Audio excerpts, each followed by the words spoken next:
Cenas como essa é cada vez mais raro nas categorias de base. Os treinadores antigamente eles tinham um foco e uma visão voltadas para o atleta, para o individual. Isso caracterizava a categoria de base.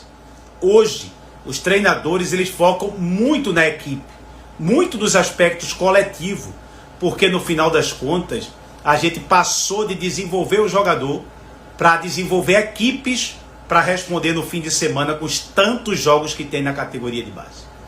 A gente não tem como formar mais jogadores como a gente formava antes, se a gente continuar tendo foco nas equipes e não no atleta. E com isso nós mudamos o perfil dos treinadores da base. Eles hoje falam muito de ideia de jogo, de modelo de jogo, mas falam pouco do desenvolvimento individual. Eles não corrigem mais as ações erradas, porque muitos desconhecem. É grave o que está acontecendo.